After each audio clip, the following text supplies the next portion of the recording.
Hey,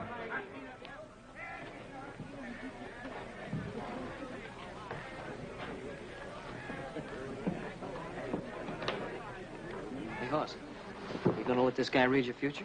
I don't know. I might just take him on. Ever since that old Paiute squaw read my palm and told me I was going to be taking that long trip, I've been plumb off my feed bag. I can't eat but 5 or 6 meals. Hey!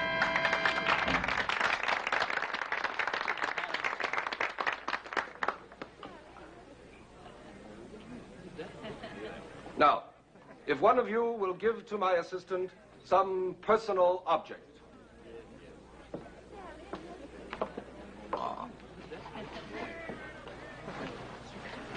Don't be afraid, ladies and gentlemen. Nothing will happen to it. If you please, some personal object.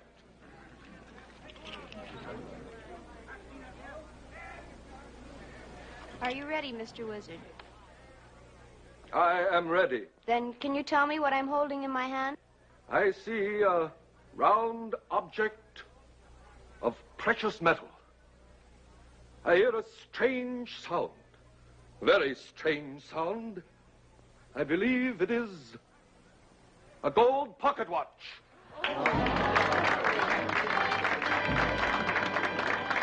Joe, how do you reckon he does that? Beats the heck out of me. You think it's some sort of trick? Of course it's a trick. How do you know?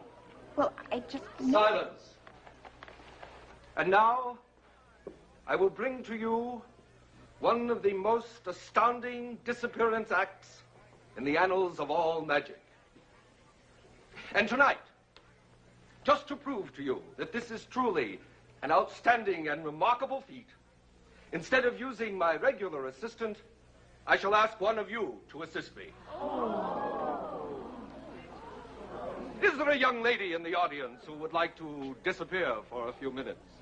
I assure you it's a thrill that you have never realized before. I'd like to try. Hey, Jenny, you know what your Paul said about leaving little Joe's sight? He didn't say anything about this. And besides, this'll be fun. But if you disappear, that's going to be leaving his sight, ain't it?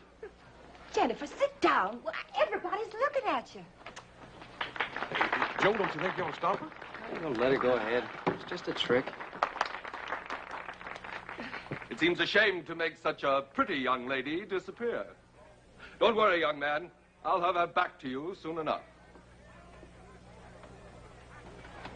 Now, you see, ladies and gentlemen, that this is an ordinary wardrobe trunk. Young lady.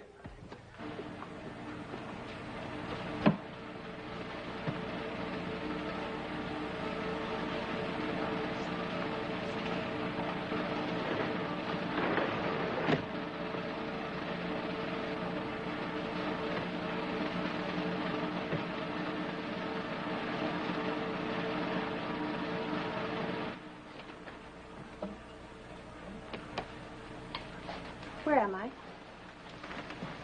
Backstage. And I open it. Why she was doing things like that? Like the time she ran off to San Francisco. I kind of like it. Shows she's got a lot of spunk. The young lady will reappear when the mystic spirits are willing.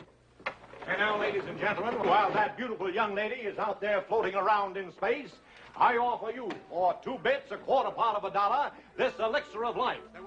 You know, young lady, since you were kind enough to join our act, I hope you'll be discreet enough to keep our secret. I'm Phil Reed, owner of the show. Oh, I won't tell. But I must say, I certainly expected much more than a back door and a trunk. I guess our magic is pretty simple, huh? Is it? You know, it's the most fascinating place I've ever seen.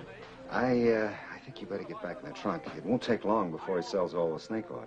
Even when you know the tricks, there's such a strange atmosphere, such an air of excitement about it all. It's a living. Oh, I'm sure it's much more than that. Much more. I think you better get back to your friends, huh? Please, Mr. Reed. I can get away from my friends. Now, look, if you're not in that box when he opens it, the whole act is going to be ruined.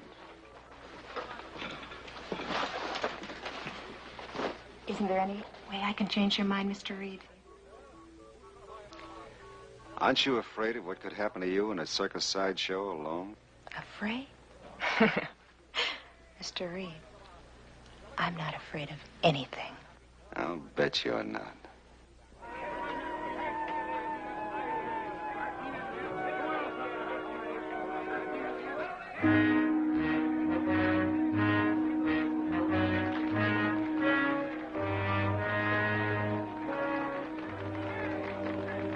And now, ladies and gentlemen, I think that the beautiful young lady who has been so far away from us may have returned.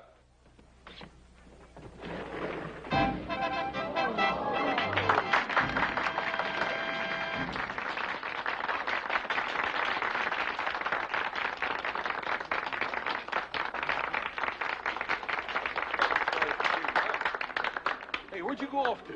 Far, far away. No, really. It's all the way behind that curtain over there. Well, Jennifer, aren't you going to tell us about it? Maybe. Someday. And that's only the beginning, folks. Only the beginning. I want to call your attention to one of the most sensational acts ever presented west of the Mississippi. In just a few moments, directly next door, we're going to present that 350-pound strongman, Hercules. Just follow me right this way. The greatest act of its kind ever presented on our midway. Right this way, you'll love it. It's the most sensational, outstanding